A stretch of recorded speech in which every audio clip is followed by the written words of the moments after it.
नमस्कार আমার প্রিয় বন্ধুরা, তোমরা সবাই কেমন আছো? আশা করি ভালো আছো আর আমিও খুব ভালো আছি। প্রিয়াঙ্কা বেঙ্গলি ব্লগে তোমাদের আরও একবার স্বাগত, শুভেচ্ছা ও ভালোবাসা। আজ চলে এলাম আরও একটা ব্লগ ভিডিও নিয়ে প্রতিদিনের মতো। আর আজকে তোমার সাথে এই ডালের রেসিপি একটা শেয়ার করব। আর এটা এই ডালটা দেখেই বুঝতে পারছো এটা কি ডাল। এটা হচ্ছে খেসারির ডাল। আর এই খেসারির ডালের কিন্তু একটা রেসিপি তোমাদের সাথে শেয়ার করব। তো দেখো বন্ধুরা, ভিডিওটি শুরু করি। তো দেখো বন্ধুরা, ফাইনালি আমি ডালটাকে ভিজিয়ে দিয়েছি। আর কিছুক্ষণ ভেজে নেওয়ার পর তারপর কিন্তু ডালটাকে জলটা ফেলে দিয়ে এরকম ছেঁকে নিয়েছি পরিষ্কার করে। এবার কিন্তু এই ডালটাকে আমি বেটে নেব। তো চলো বন্ধুরা, ডালটাকে আমি বেটে নিই। তো দেখো বন্ধুরা, ফাইনালি আমি ডালটাকে বেটে নিয়েছি। এই যে, আর ডালটা কিন্তু আধা বাটা করবে, একটু একটু গোটাটা থাকবে, এরকম বাটবে, তাহলে কিন্তু ভালো লাগে খেতে।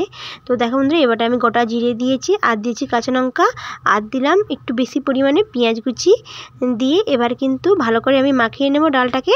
তার সাথে দিয়ে দেবো একটু হলুদ গুঁড়ো এবং পরিমাণ মতো লবণ। এই উপকরণগুলো দিয়ে কিন্তু আমি ভালোভাবে ডালটাকে আমি মাখিয়ে নেব কিছুক্ষণ, একটুক্ষণ ফাটিয়ে নেব, যাতে ভালো করে ডালটা মাখানো হয়ে যায়। বন্ধুরা, ফাইনালি ডালটা অলরেডি হয়ে গিয়েছে ভালোভাবে মাখানো। এবার কিন্তু গরম কড়াতে তেল দিয়ে আমি একটা করে অল্প অল্প করে দিয়ে আমি কিন্তু ভেজে নেব ডালটাকে।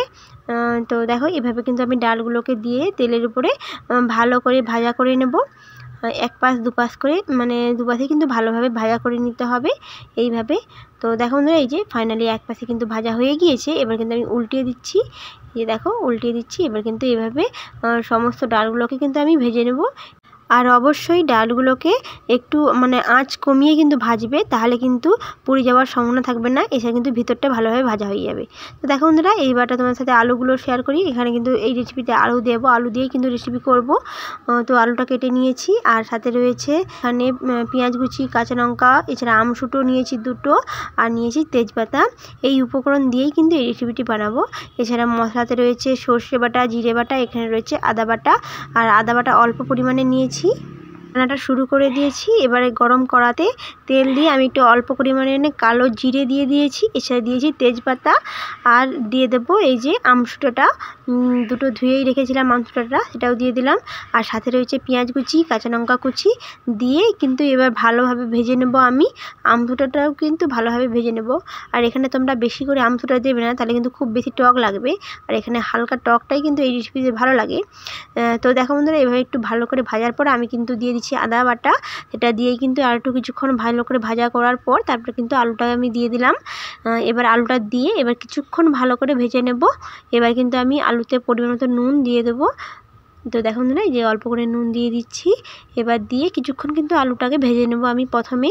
আর এতে কিন্তু আলুটাও কিন্তু নুনটা ঢুকে যাবে আলুয়ে, সেই জন্য আমি আলুতে নুনটা দিয়ে এবার কিছুক্ষণ তেলেতে ভেজে নেব। অলরেডি কিছুক্ষণ ভাজার পর যখন একটু ভালো করে ভাজা হয়ে যাবে, তারপরে কিন্তু আমি এছাড়া এক্সট্রা যে মশলাটা রয়েছে সেটা কিন্তু অ্যাড করব। তো দেখুন ধরে এই যে ভালোভাবে ভাজা হয়ে গিয়েছে অনেকটাই। এবার আমি দিয়ে দিচ্ছি সর্ষে বাটা আর জিরে বাটাটা। আর সর্ষে বাটাটা একটু বেশি করে দেবে, আর জিরে বাটাটা একটু অল্প করে দেবে। তো দেখো বন্ধুরা, এই যে তারপরে কিন্তু হলুদ গুঁড়ো দিয়ে এবার কিন্তু ভালোভাবে তেলেতে কিন্তু এই মশলাটাকে আমি ভেজে নেব আলুর সঙ্গেই। তো দেখো বন্ধুরা, এইভাবে কিছুক্ষণ আমি নাড়াচাড়া করে নেব, আর ভালোভাবে কিন্তু মশলাটাকে কষিয়ে নেব, আর কিছুক্ষণ ভাজাও করে নেব এই আলুর মধ্যেই। তো দেখো বন্ধুরা, ফাইনালি মশলাটা ভালোভাবে কষানো হয়ে গিয়েছে। এবার আমি অল্প করে জল দিয়ে দিচ্ছি। জল দিয়ে কিন্তু আরও কিছুক্ষণ এই মশলাটাকে আমি কষিয়ে নেব।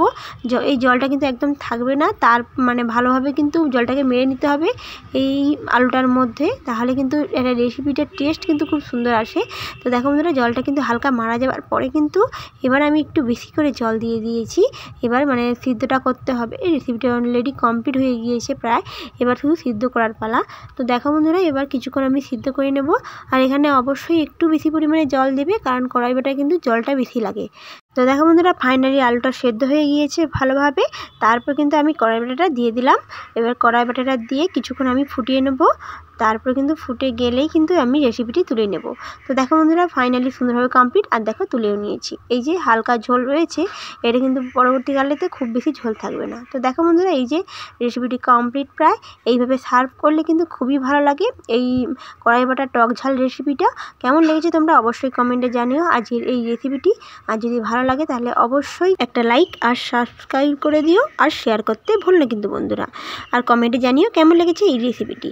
ধন্যবাদ বন্ধুরা, এতক্ষণ ভিডিওটি দেখার জন্য অসংখ্য অসংখ্য ধন্যবাদ। আজকের মতো এখানেই, আবার দেখা হবে পরবর্তী একটা ব্লগ ভিডিওতে। ধন্যবাদ।